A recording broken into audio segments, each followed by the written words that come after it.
Before I go over any of the stuff with Job, and we might finish Job today. Depends on how sidetracked I get.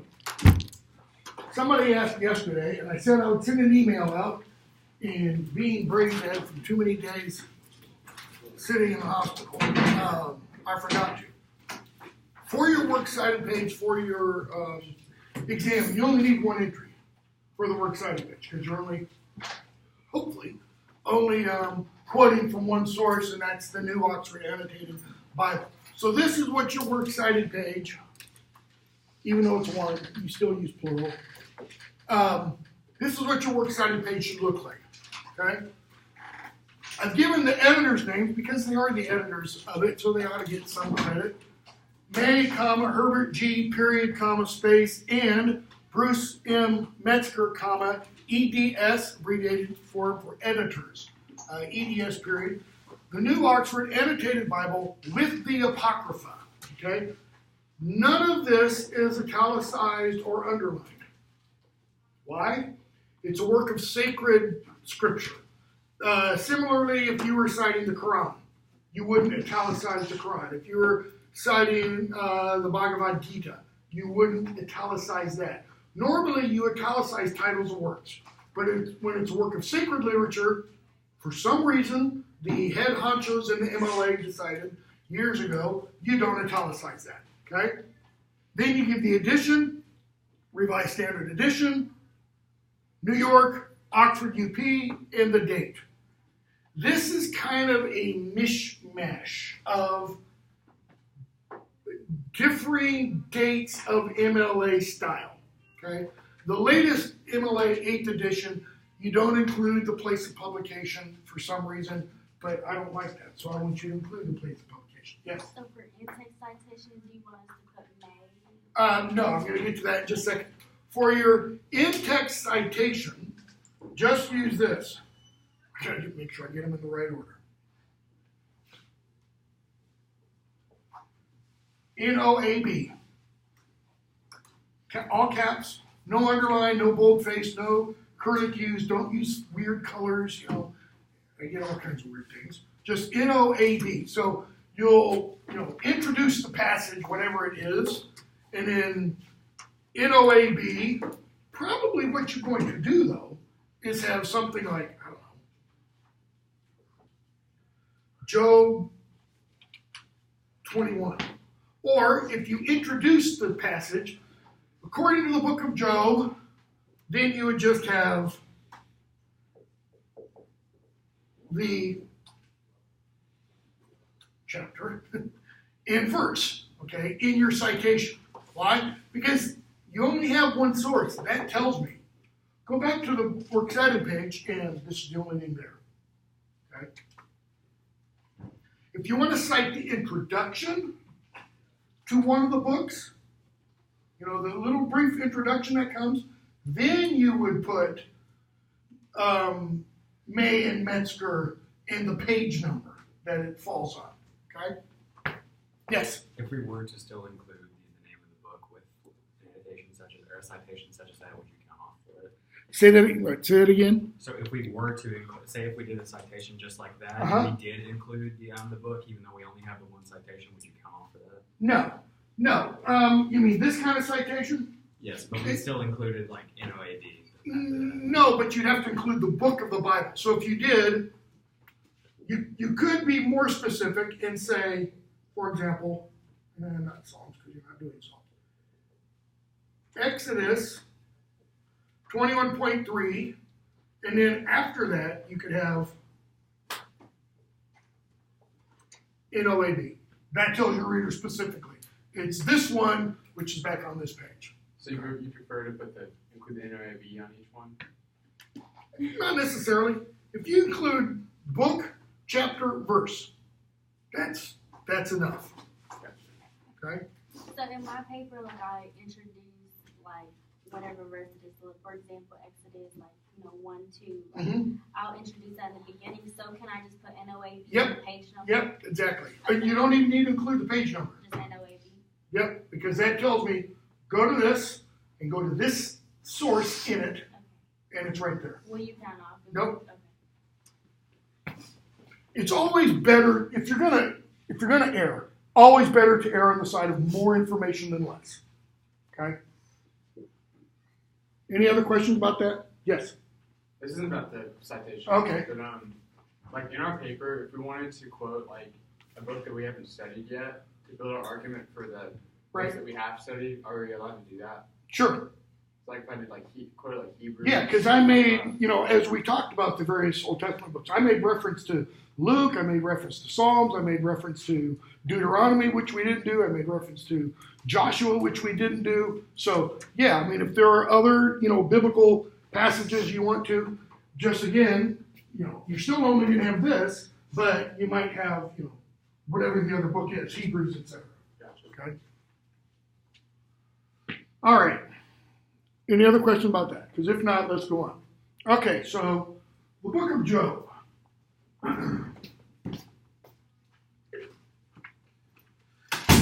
Job is one of those books in the Old Testament that everybody ought to read, at least once. You can't say that about Numbers or Leviticus because, your eyes glaze over. With Job, your eyes shouldn't glaze over. There should be enough there to keep you interested, especially when you consider what the Oxford Companion to the Bible calls the prologue. Because without the prologue, imagine reading all of this stuff. Everything from when Job first speaks to when Job and Yahweh stop speaking at the end or at the beginning of chapter 42. Imagine that's all you had. And you don't have this little beginning and this little end. How different would the book be? See, we're privileged. Job wasn't. How are we privileged and Job wasn't? We get the curtain pulled back.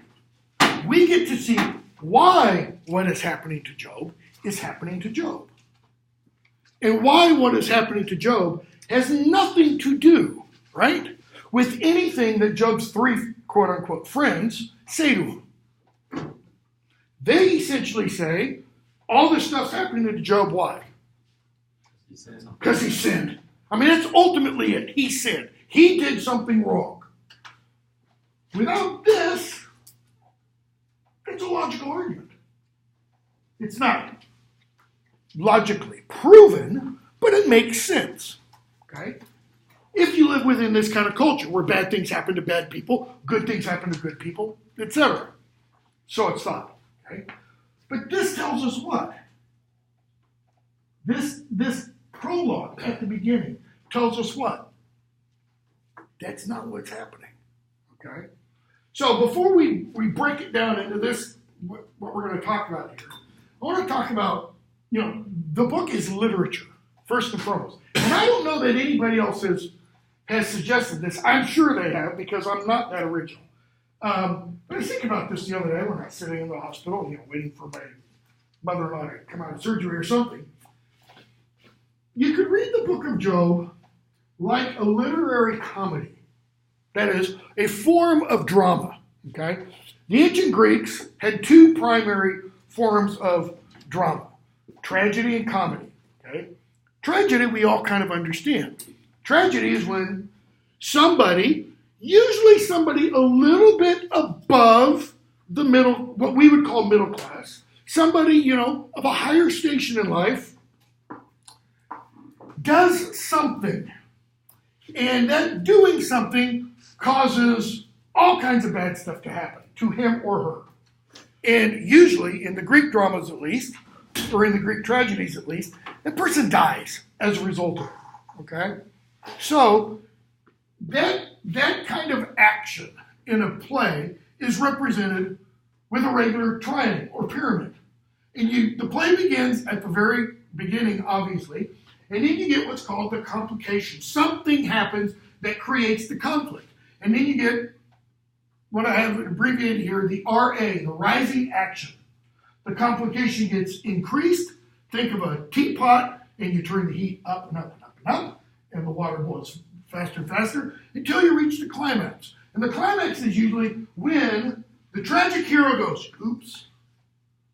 That's when the tragic hero has a moment of what's called recognition.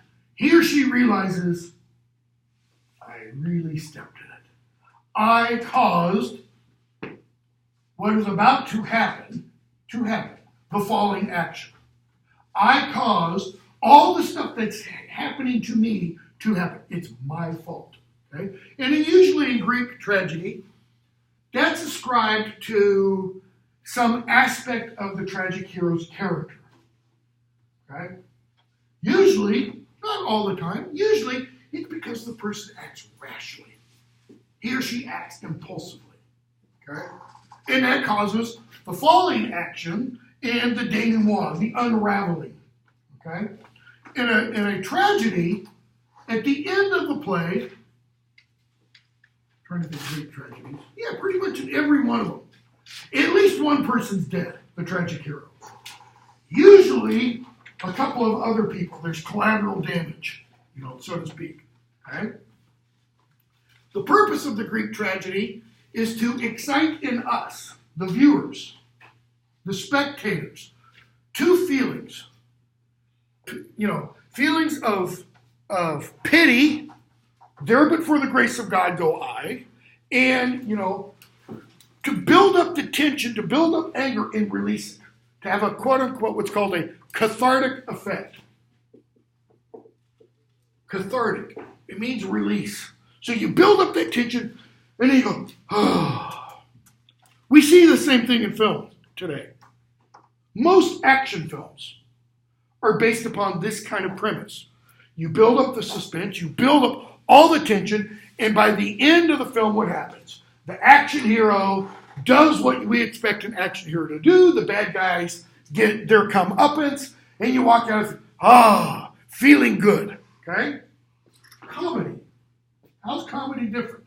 Well, a comedy begins with society whole.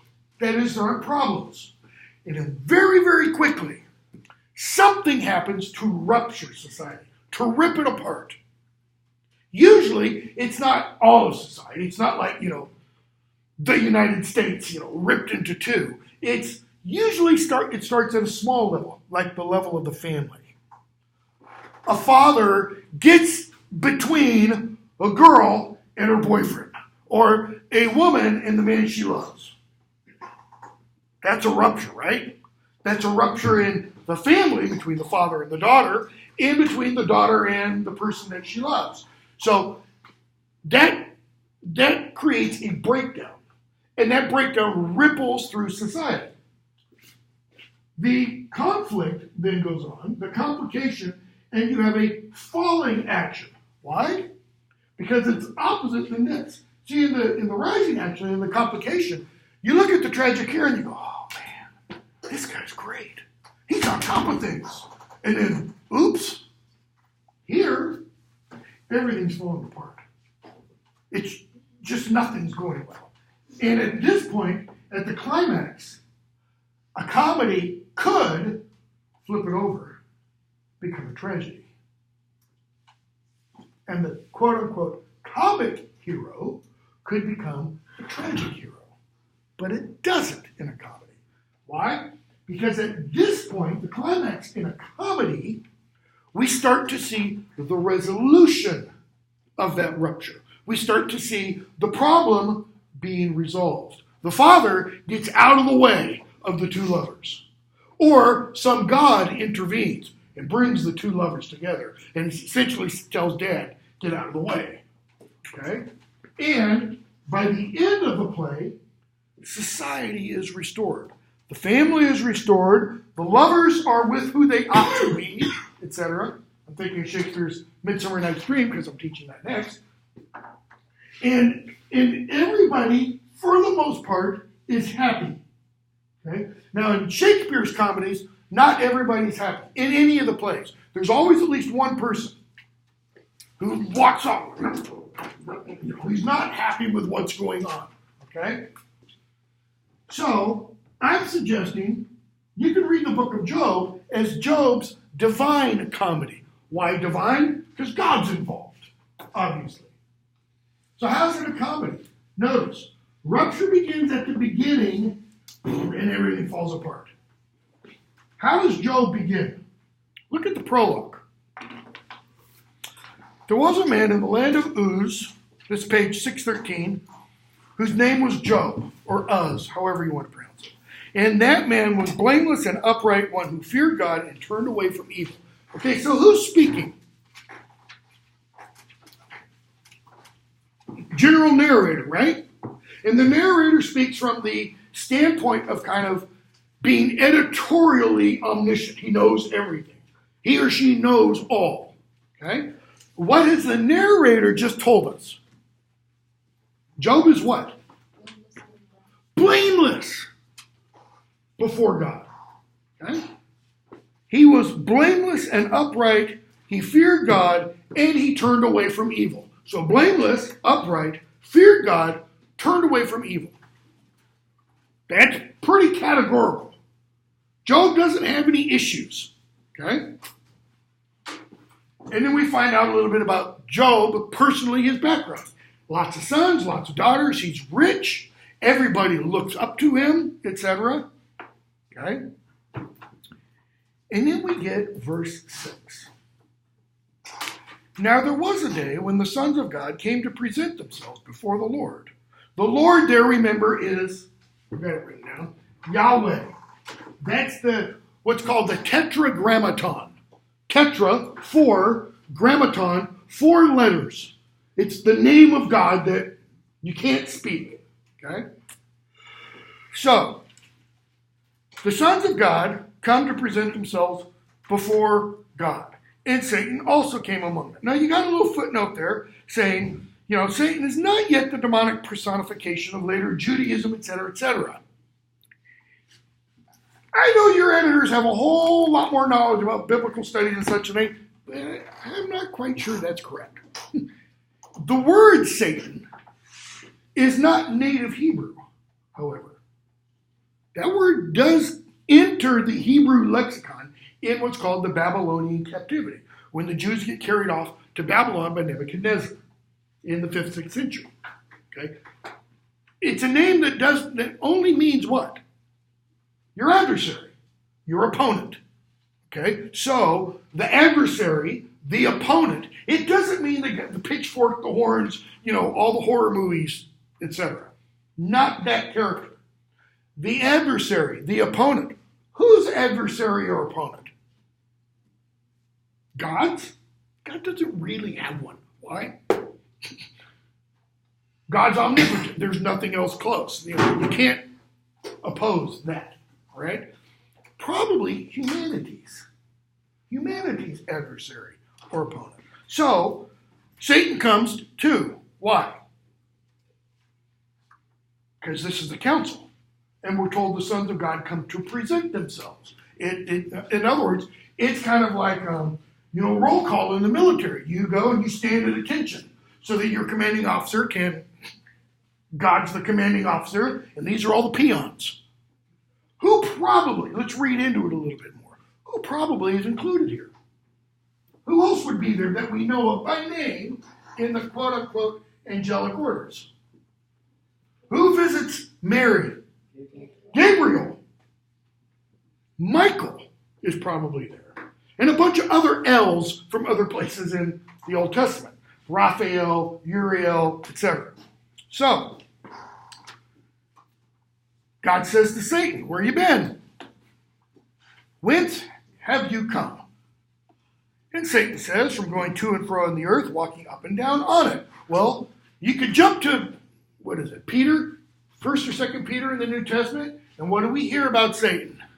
He's like a lion roaming around the world. Okay? Trying to find people to devour. So, and the Lord says, this is that all-important backstory. Look at Job. What's the Lord doing there? Is he testing Job or is he testing Satan? I mean, the narrator tells us Job is what? blameless, upright, fears God, turns away from evil. Can any of those four statements be made about Satan? No. He's not blameless. He doesn't fear God. He doesn't turn away from evil. And he's definitely not upright. Okay? So, God says, have you considered my servant Job, that there is none like him on the earth, a blameless and upright man who fears God and turns away from evil? Notice, none like him on the earth. The language there suggests that God knows exactly what Satan is doing on the earth. He's doing what? He's going around to people with a little, moral shiv of a sort between the ribs. He's poking people to see what kind of response. What kind of response is he looking for? The response Job's wife is going to give him very shortly. Curse God and die. So God says, have you looked at Job? Magnifying glass right there. Satan, does Job fear God for nothing? Hast thou not put a hedge about him and his house and all that he has on every side? Now, a hedge, we think of hedge, bushes. Well, what does he really mean? You've like put Job in a fortress. I can't touch him, man. You've got big walls all around Job. And because of that, Job is what? My terminology, fat, dumb, and happy. He's got everything. He's got wealth. He's got wonderful children and grandchildren, etc., etc. Thou hast blessed the work of his hands. His possessions have increased in the land. But put forth thy hand now. Touch all that he has, and he will curse thee to thy face. Notice what Satan is doing. Okay, keep in mind, his name means adversary. He's turning the tables. What's he doing? You, God, not me, not my place. You touch him and see how he reacts. If you touch him and touch all that he has, he will curse you to your face. In other words, it's not going to be in the mumbling and grumbling like the Israelites did in the desert, right? This is going to be, well, yeah, God, he's going to give you the finger. And the Lord said, behold, all that he has is in your power. Turns the tables again. I'm not going to touch him, but you are allowed to. In other words, okay, I'll take the hedges away. Anything that he has, notice, not that he is. You can't touch him personally. But anything that he has, it's in your power. Do with it as you want. Okay, now, from our human perspective, what does that sound like? Come on, be honest. That God doesn't care. That God doesn't care? Not about Job personally, but about what? I've got 4 kids. His children and their children. You can kill them all. Just don't touch Job. That sounds pretty brutal, right? So Satan went forth from the presence of the Lord.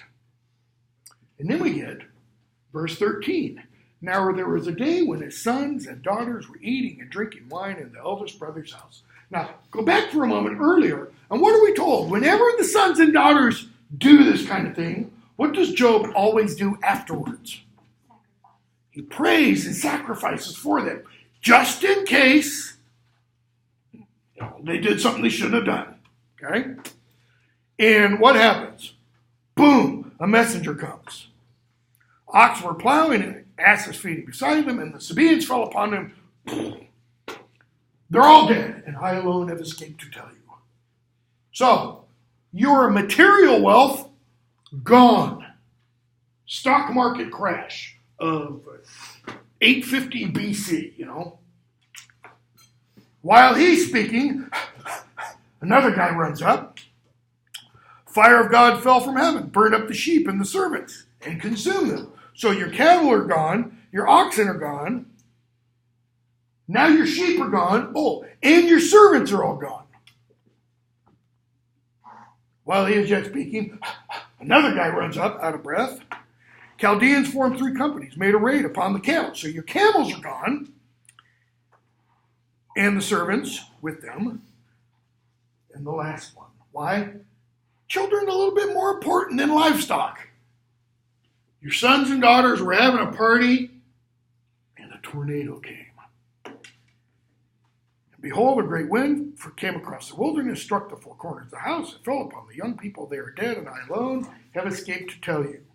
Job arose, rips his clothes in 2, shaves his head, falls upon the ground, and worshipped. Worshipped what? The ground? And said, naked I came from my mother's womb, naked shall I return. The Lord gave, the Lord has taken away. Blessed be the name of the Lord.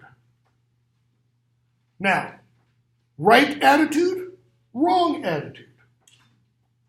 Well, if you look at that and jump to the epilogue, that's the right attitude. Because the epilogue says that everything Job says in here, he didn't sin. He didn't sin. We'll come to that in a moment.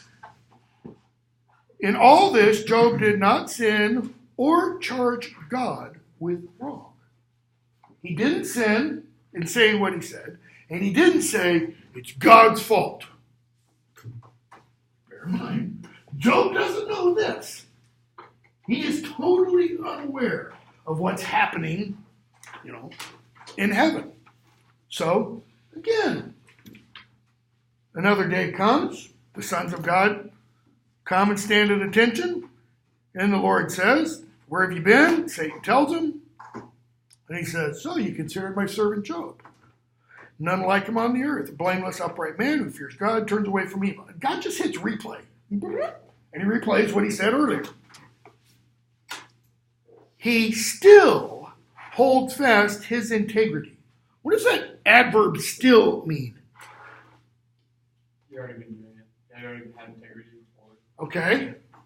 It means constantly. Unchangingly. Look what you threw at him. You took away all of his material wealth and you took away his children.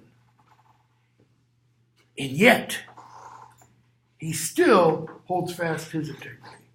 Although you moved me against him to destroy him without cause. Satan says, skin for skin. You touch his skin. That is, you make him really, let's use a modern phrase, have skin in the game. You make it really count to him. As if his children all dying doesn't count. All that a man has, he will give for his life. Notice what Satan is saying there. Everybody can be what? Bought. Everybody can be bought.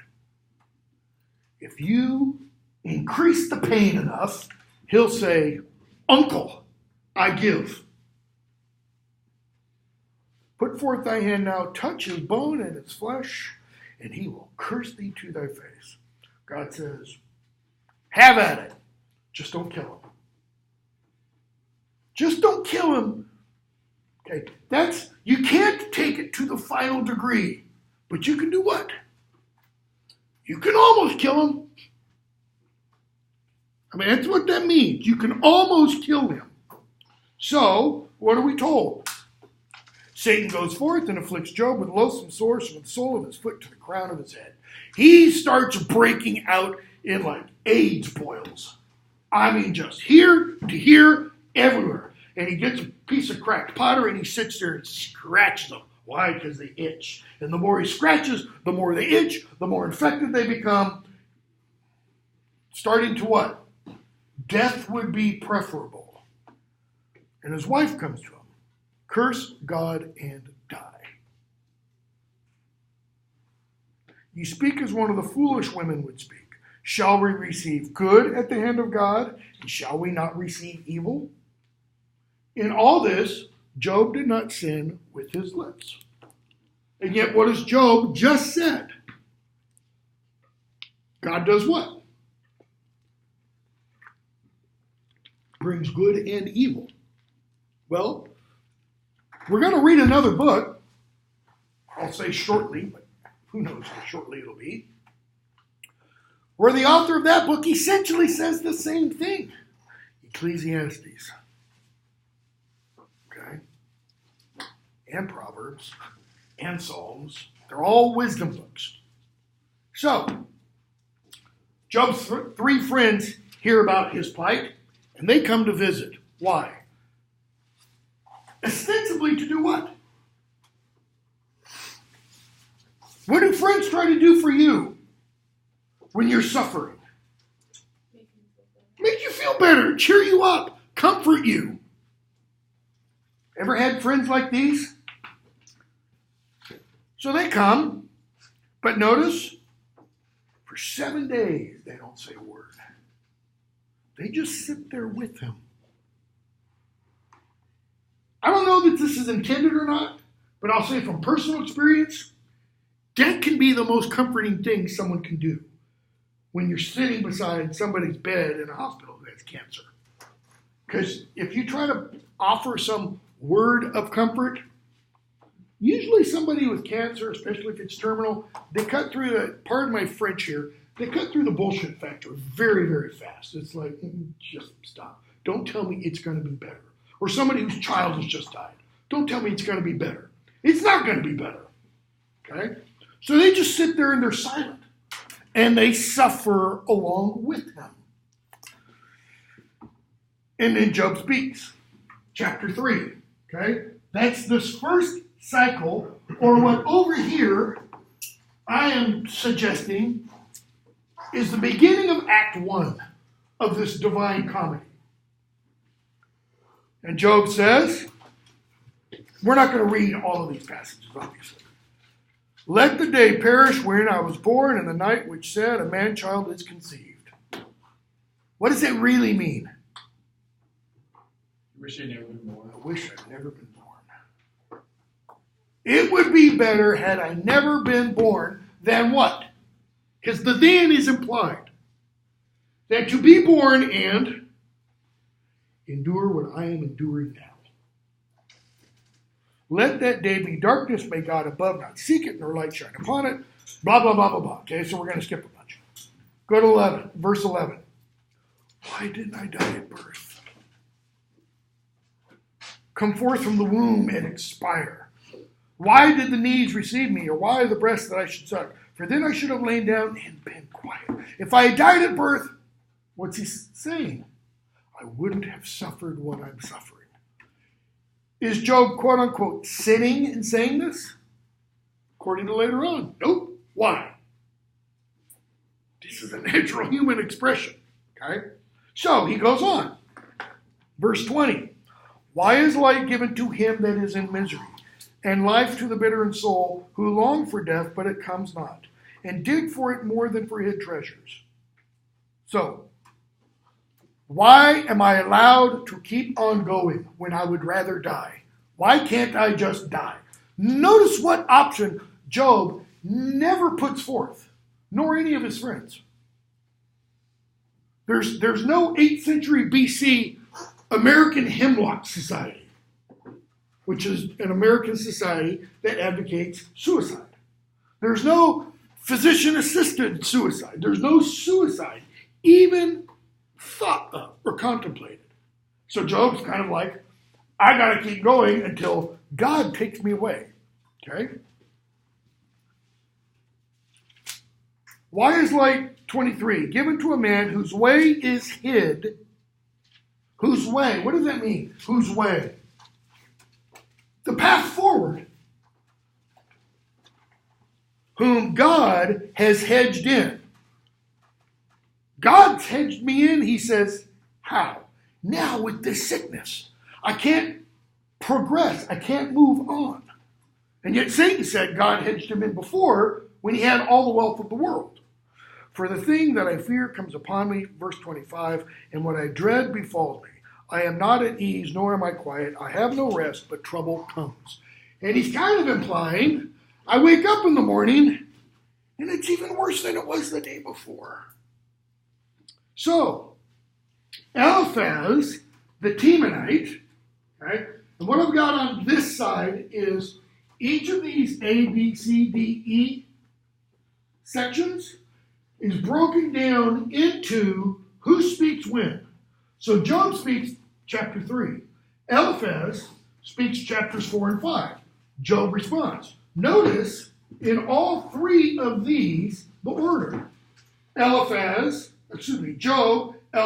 Job, Bildad, Job, Zophar. Same order, except for in the third one. Job, Eliphaz, Job, Bildad. Zophar doesn't speak. Job just has three kind of separate speeches. And then Elihu enters, and he just, lets them all have it with a double barrel. And then God enters. Okay? So, Eliphaz speaks. And says, do you mind if I say something? If one ventures a word with you, will you be offended? That is, do you mind if I say something? You've instructed many. That means in the past, people looked to you, Job, for guidance and wisdom. You've strengthened the weak hands. Your words have upheld him who was stumbling. You have made firm the feeble knees, but now it has come to you. What's the it? Louder? Sin. Is it sin? Trouble. Pain. Suffering. A mid-20th century British writer, C.S. Lewis, wrote a book in 1940 called The Problem of Pain. Okay? In which he tries to logically argue why pain occurs, why God is not to blame, and why it's actually beneficial for us. And it's all very logical. If you know anything about Lewis, the guy's mind worked like a clock, okay? It's why he was such a great, what's called apologist for Christianity. He argued, he defended Christianity, etc. So he writes this when pretty much his life is going fairly well. He's internationally famous for a couple of books he's already written, all right? Not the Chronicles of Narnia, those come much, much later. He fought in World War I, but after that, he's, to use my language of Job, fat, dumb, and happy. His life's going pretty well. But then later on in life, even though he's a confirmed happy bachelor, he meets an American woman, a divorcee. So she's immediately, because his staunch Christianity, he can't marry a divorcee. But he meets this woman, and he eventually falls in love with her, marries her, and then she gets cancer and dies after 4 years. They meet, they get married, she gets cancer. Her cancer goes in remission briefly, and then she dies in about a 4-year span. Okay? They meet a little more than the 4 years, but they're married for 4 years. So he writes another book at that point called A Grief Observed. But he writes it under a pseudonym. N.W. Clark, as it's pronounced. Okay? And in this A Grief Observed, he just takes God to task. I was happy, confirmed old bachelor, and you brought this woman into my life, and she turned my life upside down in the sense of I fell romantically in love with her, and then you killed her. What kind of sadist are you? He talked about God as being it's a word we don't hear very much, a vivisector. That is, someone that dissects things to see what they are. Like God put Lewis on the operating table and was like, does this hurt? Does this hurt? Does this hurt?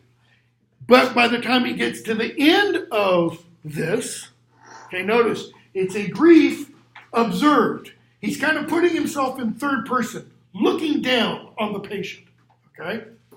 And as he gets to the end of it, he's kind of like, Okay, everything I said in the first half was more or less wrong. Now I understand. The reason you brought her into my life was to do what? To draw me closer to you. Okay? And then he writes kind of a novelized version of this. Actually, he writes the novelized version before this, where he's working his way to this idea that not everything can be logically understood. So, Eliphaz says, you used to logically help everybody, and now it has come to you. And what's happened? Job's brain can't understand this. So, he says, verse 7, think now who that was innocent ever perished. And you can sum up, that's Eliphaz's argument right there. Who that was innocent, let's modify perished to suffered. Who that was innocent ever suffered. The innocent, he is suggesting what? Have wonderful, beautiful, easy lives. The sinful are the ones who suffer. Or where were the upright cut off? As I have seen, those who plow iniquity and sow trouble reap the same. All right, Job, rack your brains. What did you do? Come on, tell us. Nathaniel Hawthorne writes a short story in 1845 or so called The Minister's Black Veil. And in The Minister's Black Veil, it's about a preacher in Puritan times, slightly later, in Puritan times, who shows up at the meeting house, the name for the church, one day, and he's got a black, like a handkerchief. Just like this. Over his face, so that all they can see are his lips. They can't see anything else. And the people literally freak out. They're like, what in the world? What has Person Hooper done? Etc., etc. Right? But the effect of this, and he never takes it off. He's engaged. His fiancée comes to him after the first church service and says, come on, just let me see one more time. Just let me see your face once. He said, nope, not going to happen. This veil won't be lifted until the veil that separates us from God is lifted. That is, until I die. All right? So he lives a long life. But because of the effect of the veil on his face, he becomes a powerful preacher. People come from far and wide to listen to his sermons because they scare the hell out of him. And he's lying on his deathbed, and a young minister comes up and says, now, venerable old father. What does venerable mean? Worthy to be venerated. Venerated means not worshipped, but someone you would approach to say, you're closer to God than I am because you are holier than I am. Would you put in a good word for me? Kind of a thing. Like a saint. And he says, will you now remove that veil that separates you from us? And he starts to reach down to pull the veil up. And the old man sits up in his deathbed, grabs it down, coughing death rattle, and says, no. Lo, I look around, and I see on every face a black veil. And then he tells us what that means. Every person has what? Some kind of secret sin. Something they hold back from God. In other words, they might tell their friends, not likely, they might tell their spouses, but there's something they try to go, you can't have this, God. You can have all my other sins, but you can't have this one. This one's mine. And that becomes a black veil. What's your sin? Eliphaz asks. Okay? Verse 17. Can mortal man be righteous before God? Can a man be pure before his maker? Now, is Eliphaz suggesting there anything untoward other than, can you really be pure? No, he's not. I think, and I don't think what he says there is necessarily quote unquote sinful. He's just saying, can you really be more pure than God? Can you really be better than your maker? That is, can the pot be better than the potter? Can the book be better than the author? Okay. Chapter 5. Eliphaz is still speaking, right? Because he speaks until the end of chapter 5. Verse 8. As for me, I would seek God, and to God would I commit my cause. If I were you, Job, I would call out to God, and I would do what? Commit my cause. I don't think that means, why me? I think that means, spill the beans. Confess what it is you've done. Who does great things and unsearchable, marvelous, without number, who gives. And we see the first time, really, where we start to get the majesty and the glory of God described. Each of the speakers is going to address this. Okay?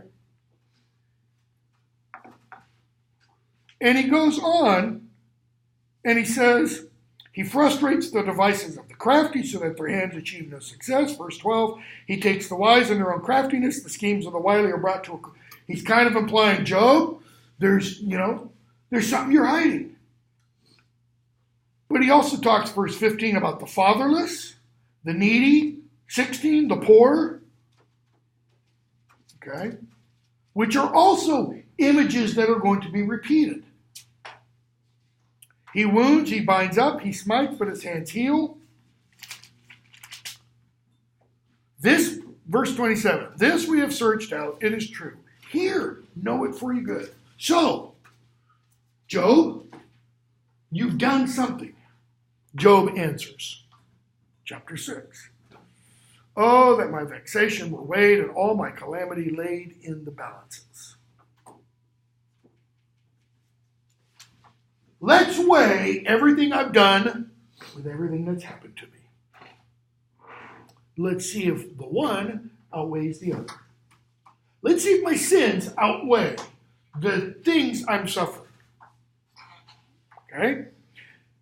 Verse 4. The arrows of the Almighty are in me. My spirit drinks their poison. The terrors of God are arrayed against me. The terrors of God. He's kind of saying, who am I against God? Verse 8, though. Oh, that I might have my request and that God would grant my desire. What's that desire? Kill me now. Let me die. Okay? That's at least one of them. That it would please God to crush me, that he would let loose his hand and cut me off. That's the first time. Let's take that back. Not the first time. It's the first time Job explicitly says, God, just kill me now. Just let me die. This would be my consolation. Why? It would be an end. The suffering would be over. Okay? What is my end, verse 11? That I should be patient. What does it mean to be patient? Louder? To wait? It is to wait, but there's a little bit more. Like to wait with a good countenance. Okay. Why do you have to have a good countenance? The root for patient is to suffer. Like passion. Like the passion of the Christ. The suffering of the Christ. It's the same root behind both of those. It's to feel. Okay? So to be patient is to suffer and do what? Endure. To go on. Okay? We kind of ascribe to it. Be patient means to accept it willingly. You're a little kid. Christmas is coming up. Your parents are those sick people like me, who you have the Christmas tree and you start putting presents under it 2-3 weeks before Christmas. Don't touch. That's being told, be patient. Why? Because they have to suffer. They can't touch, they can't shake, they can't listen, etc. He who withholds, verse 14, kindness from a friend forsakes the fear of the Almighty. Now, I think Job's talking there to, at the very least, Eliphaz, who he's responding to. He's kind of saying, your little speech there didn't do much to cheer me up. Therefore, you forsake the fear of the Almighty. That is, you better be careful. Job goes on. Look at verse 24. Teach me and I will be silent. Make me understand how I have erred. Teach me, that is, really teach me, and I'll shut up. Show me where I'm wrong. Okay? In 1521, little historical tidbit, in 1521, Martin Luther, an Augustinian monk in Europe, was called before the Holy Roman Emperor, I think it was the Holy Roman Emperor, to defend things he had been writing for the last 4 years. On 10/31/1517, Martin Luther nailed 95 argumentative positions to the church door in Wittenberg, Germany. These were arguments he had with practices in the Roman Catholic Church. These are things he wanted to clear up because he wanted to clean up what he saw as problems within the church. Nobody would take him up on his desire for a debate. Okay? So he started writing. He started publishing, essentially, these tracts about these various issues. 4 years later, he's called to a convention, essentially. He thinks, finally, I get to debate these 95 points. He gets there, and everything he's written is piled up on a table since that time. And he's told, recant, take it all back, say I was wrong. And he's like, damn. Give me 24 hours, let me pray about it. And then I'll come back. And they say, fine. He comes back the next day, and according to one biography of his, he says, here I stand. Puts his hand on everything he's written. Here I stand, I can do no other. Meaning, unless you can prove to me through the words of sacred scripture or through logic, or you can prove to my conscience that what I've said is wrong, here I stand, I can do no other. I think when he said that, because he's already begun translating the Bible into German, he's thinking, teach me, and I'll be silent. Show me where I've made a mistake. And they can't, okay? Or they don't. So, Job keeps speaking. Go on to chapter 7, verse 7. Remember, my life is a breath. My eye will never again see good. Well, we might be able to say there that Job starts to err, not sin. An error, to make an error is a mistake. That's not a moral flaw. Okay? A sin is a moral flaw. Okay? Where is that error? My eye will never again see good. How does Job know that? He doesn't, right? What does Job not see? Tomorrow? The next 5 minutes? He's assuming that because of how his life has been now for how long? 7 days. He's been in this case for 7 days, that therefore the remainder of his life will be the exact same as it is right now. Do any of us know that's the case? No. I mean, I could pull up articles and show you. People who have been in comas for 20 years suddenly wake up one morning and start talking, even though they've not spoken a word in 20 years. People who have been in quote-unquote permanent vegetative states that all the doctors thought dead. No brain waves, heart waves, only because they're being kept alive. Wake up, and the brain starts working, and they start speaking. Okay? The eye of him who sees me will behold me no more. While the eyes are upon me, I shall be gone. As the cloud fades and vanishes, so he who goes down to Sheol does not come up. No, he returns no more to his house, nor to his place know him anymore. Therefore, I will not restrain my mouth. I will speak in the anguish of my spirit. Where is he going to speak from? the deepest pit of my suffering, the anguish of my spirit. He's not going to do what? Anglo-Saxon warriors in noble society were told, bind it all up. Lock up all of your thoughts. Don't release them. Don't let anyone know what you're thinking or feeling. Job says, get ready, because I'm going to, spew it all forth. I will complain in the bitterness of my soul. Okay? And he says, line 13, verse 13, when I say, my bed will comfort me, my couch will ease my complaint, then thou dost scare me with dreams and terrify me with visions. What does he mean, my bed will comfort me? My couch will ease my complaint? Sleep. At least I can sleep. And be done with this for a while. But what happens? Nope. I have dreams. Hamlet, Act 3, Scene 1, opens with Hamlet's famous to be or not to be soliloquy. It's not actually a soliloquy. We'll talk about that later. His to be or not to be speech. To be or not to be. That's the question.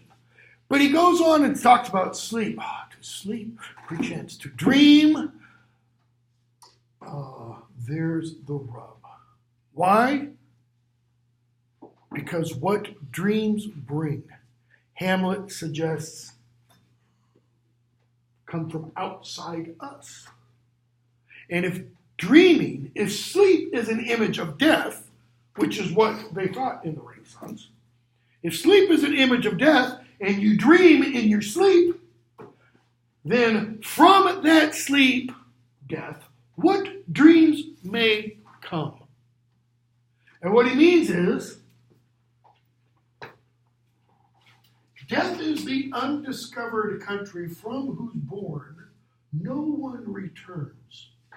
That is, no one comes back from death. We don't know what's beyond the door. That is enough to give us pause, not to go seeking death. Because in that speech, Hamlet's talking about suicide. He says it's better to kill yourself than to suffer the slings and arrows of outrageous fortune. Hamlet here, Job here, if I could only sleep, that'd be good. Well, but dreams and visions, so that I would choose strangling and death rather than my bones. I would choose strangling. I loathe my life. I would not live forever. Let me alone, for my days are a breath. Verse 17, what is man that thou dost make so much of him? Psalm 8, verse 4, what is man that thou art mindful of him, and the son of man that thou dost care for him? It's almost like the psalmist is familiar with Job, or that Job is familiar with the psalmist.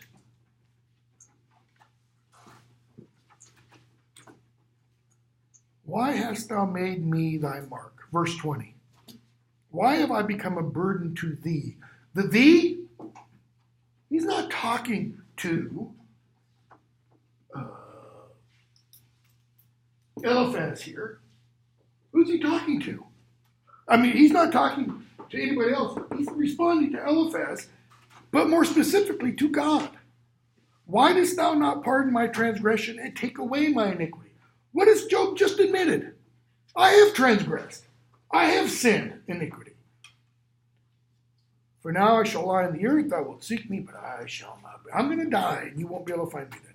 So Bildad replies, how long will you say these things, and the words of your mouth be a great wind? In other words, he says Job is what?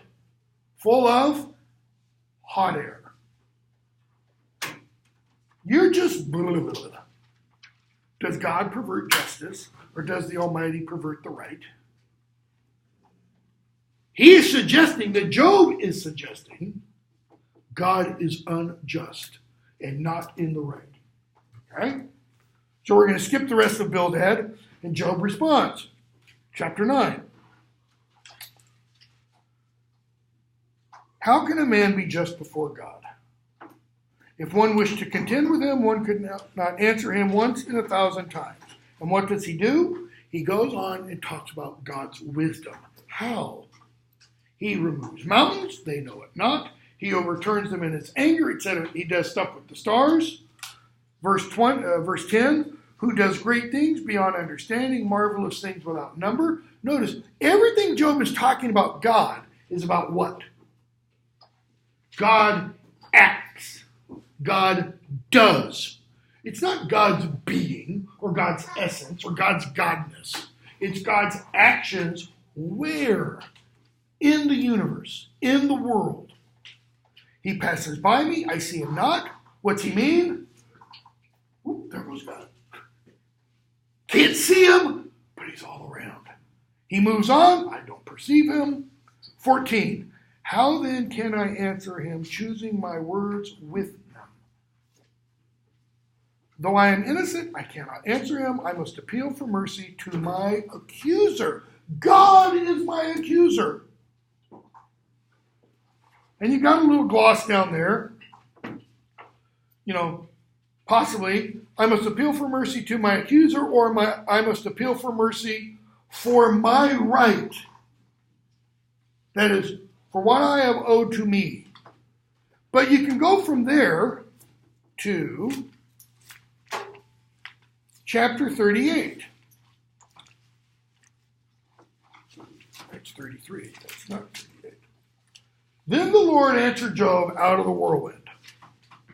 Who is this that darkens counsel by words without knowledge? And we'll look at that later. If I summoned him and he answered me, I would not believe that he was listening to my voice. Notice, if I summoned him, if I called down God and God came and answered me, I would not believe he was listening. So what can God do? If Job's not going to listen, why should God even respond? Okay? Though I am innocent, verse 20, my own mouth would condemn me. Though I am blameless, he would prove me perverse. I am blameless. I regard not myself. I loathe my life. It is all one. Therefore I say he destroys both the blameless and the wicked. Okay? Chapter 10. He says it again. I loathe my life. I will give free utterance to my complaint. I will speak in the bitterness of my soul. Before he said, I will speak in the anguish of my soul. I will say to God, do not condemn me. Let me know why thou dost condemn. Why me? What's Job really asking for? God, as my priest likes to do when I go for confession, let's sit down, let's talk a while. Job's saying, God, take a seat. Let's chat, you and I. I've got a beef with you, and let me see how you respond to this. Okay? Is Job really ready for that conversation? As we see in chapter 38? No, not really. Okay? So he goes on and on. Go to the end of chapter 10. Verse 20. Are not the days of my life few? Let me alone that I may find a little comfort. I'm going to die soon. Just give me a little peace.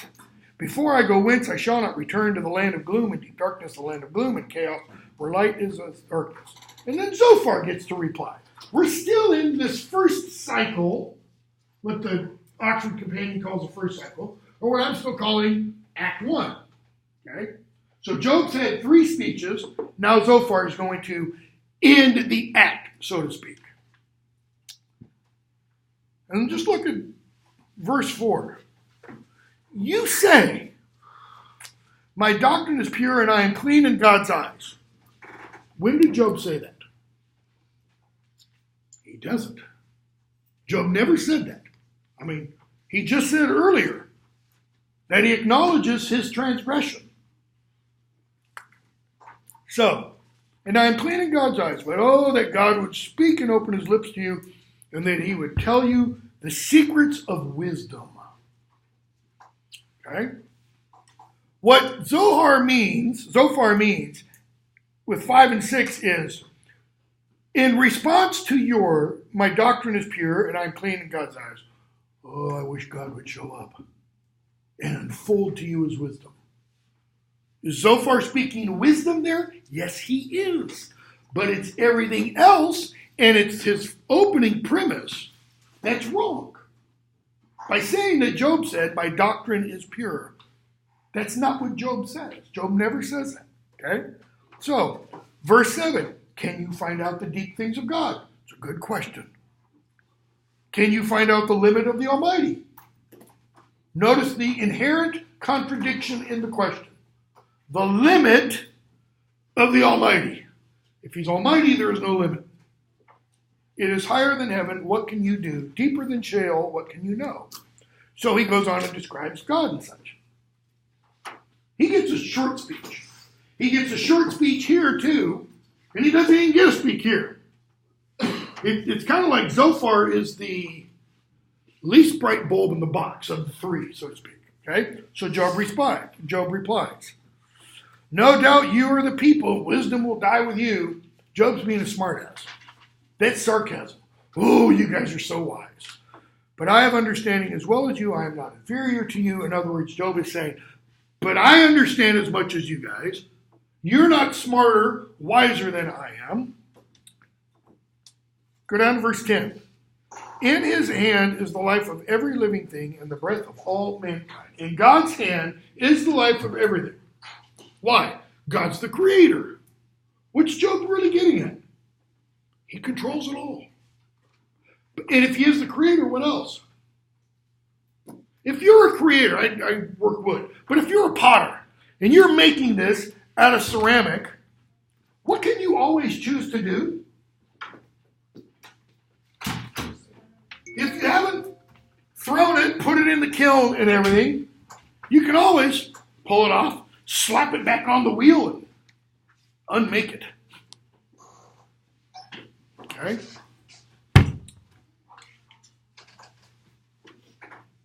With God, verse 13, are wisdom and might. He has counsel and understanding.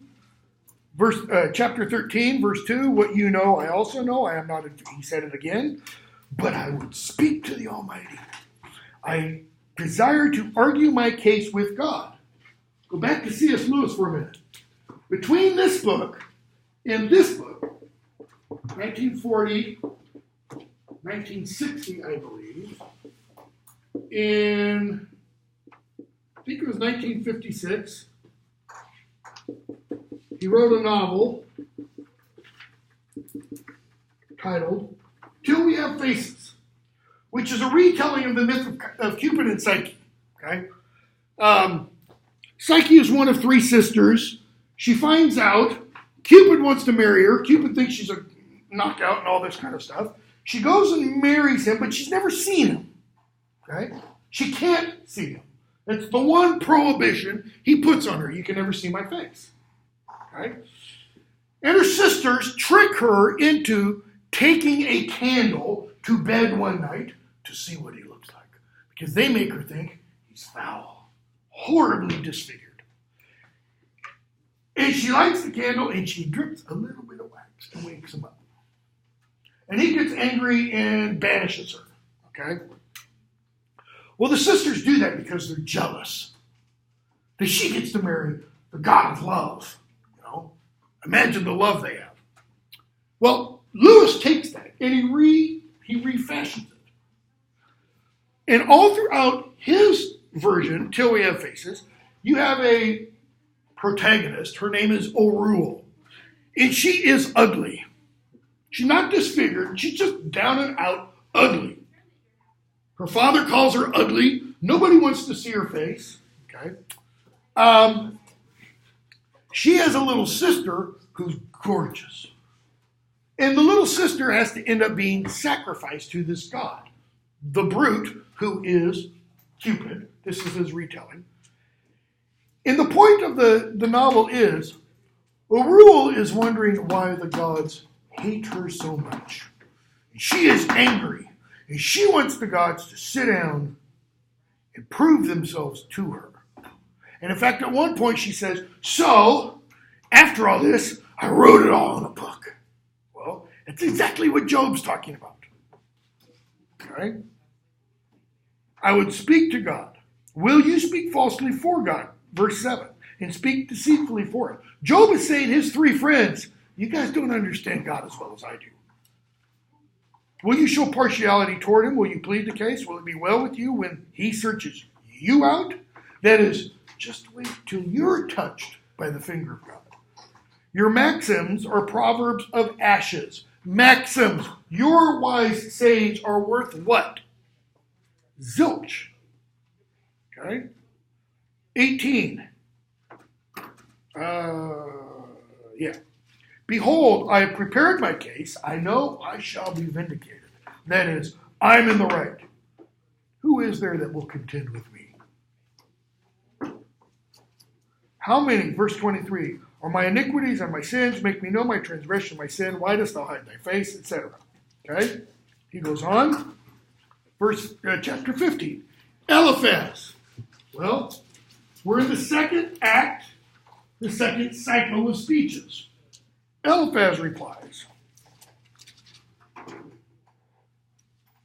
And look at verse 8. Have you listened in the counsel of God? It's a pretty good question. He means, okay, Job, you think you know everything. So when has God called you aside and gone, psst, Job, come here. So let me tell you what's happening. No, you don't. Do you limit wisdom to yourself? Verse 20. The wicked man rides in pain all his days, through all the years that are laid up for the ruthless. Terrifying sounds are in his ears. 25. He has stretched forth his hand against God and bids defiance the Almighty. This is happening because you have gone against the will of God, he says. Job replies, chapter 16. I have heard many such things. Miserable comforters are you all. In other words, you're just saying the same thing. Okay? Chapter 18. Bildad replies.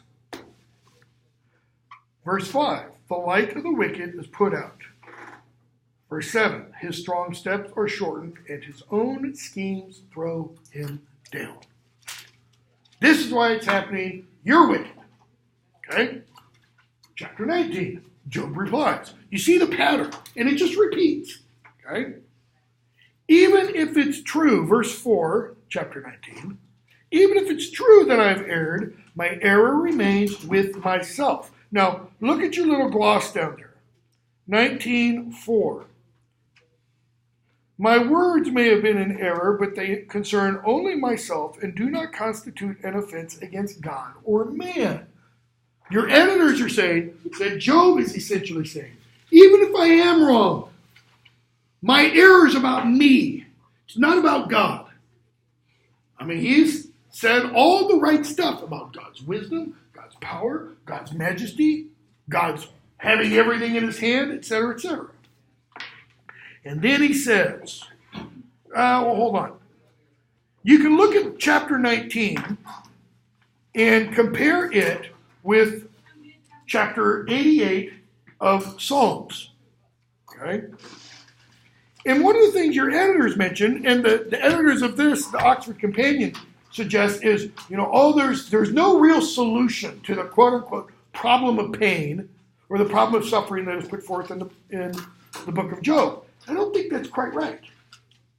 Because you have to look at Job in its context. That is, Job has a context. It doesn't just free float out there.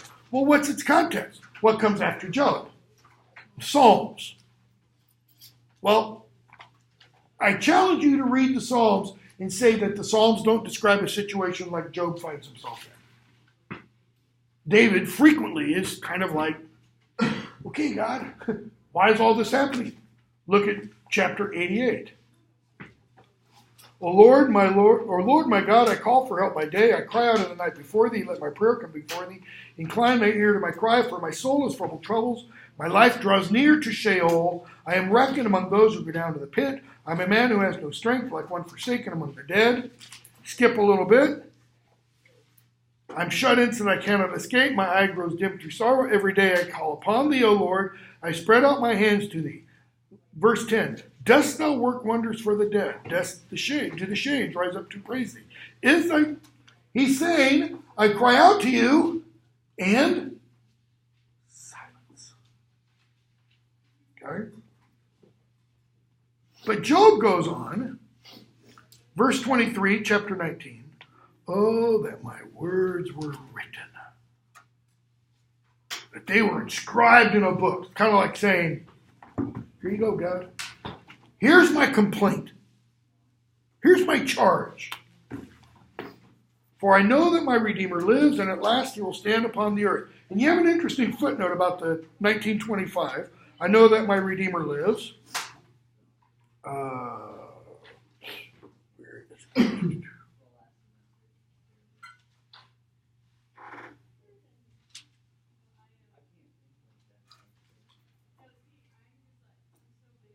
Where is it? There's a note in the margins of some of the manuscripts that in that, for I know that my Redeemer liveth, that reads, and I shall see him, okay, which gets put in a lot of translations. And at last he will stand upon the earth, etc. Zophar replies. Okay, we're going to stop going through the Job, Zophar replies, and such, and go up to Elihu, which is chapter 32, because they keep just going back and forth. We're not going to finish, obviously, today. So, chapter 31 ends, the words of Job are ended. Now, that's not Job saying that. That's the narrator intervenes for a moment. It's like the narrator says at that point,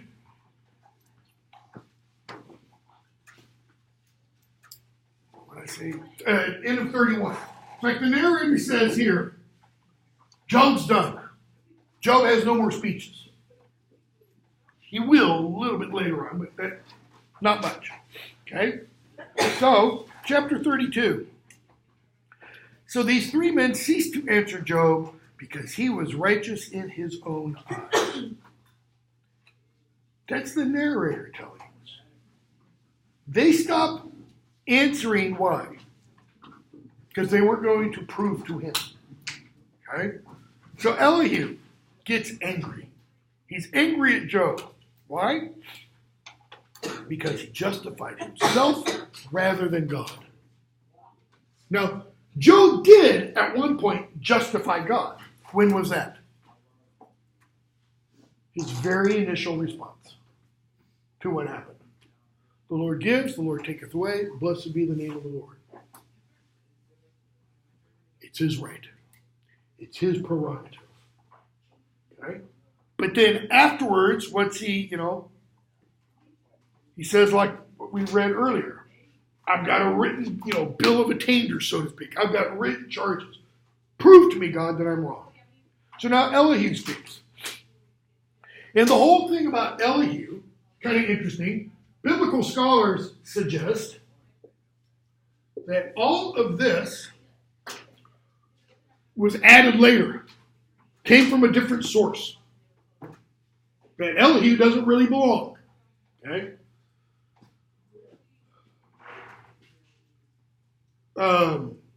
The Jewish elders and the fathers and mothers of the Christian church, however, argue, both of them, it does belong, and that's why it's in both the Jewish Old Testament, that is Elihu's speeches, in the Christian Old Testament. Okay? So Elihu speaks. Okay? And Elihu's name means something like, I stand for God, I argue for God.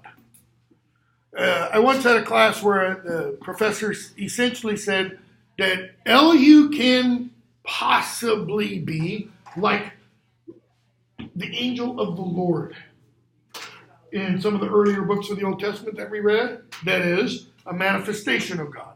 And this is God coming up going, dude, what are you saying? Okay. So what does Elihu do? He attacks Job, but who does he really attack? He attacks even more than Job, the three friends of Job. Okay. That they're essentially all wrong. So look at 33. He addresses Job and says, verse 4, The Spirit of God has made me. The breath of the Almighty gives me life. Answer me if you can. Set your words in order before me. Take your stand. I am toward God as you are. That is, we both face God together. I too was formed from a piece of clay. No fear of me need terrify you. My pressure will not be heavy upon you. That is, I can't do anything to harm you. So come on, fess up. So he talks about what Job said. Verse 9. You say, I am clean without transgression. I am pure. There is no iniquity in me. Job did actually say that. You're not right. Verse 12 and following. I will answer you. God is greater than man. Notice. Short, declarative statement. It doesn't go on. It just stops. God is greater than man. Period. We can finish. We can end the book right there. What's the answer, if we look at it that way, to suffering? God is greater than us. Period. He can do with us as he please. Like a child with Legos. The child can do what to the Legos? Make something and then destroy it, Why do you contend against him, saying he will answer none of my words? For God speaks in one way and in two, though man does not perceive it. God speaks in one way and two. What's he mean? Sometimes God speaks and what? We don't hear. How does God speak? Job already alluded to it. Visions, dreams. How else? Other people, circumstances. Okay? We'll stop there and we'll pick up with that and finish. Yeah, we'll definitely finish Job on Tuesday. And I don't know how far we'll get in the Psalms. We'll get somewhat in the Psalms. I'm going to use the syllabus kind of as a Pirates of the Caribbean guidelines for the rest of the semester. How much we actually finish of all of it, we'll see. So do we turn in our paper on ENGL? No, you bring it to class. Yep. Turn the paper in on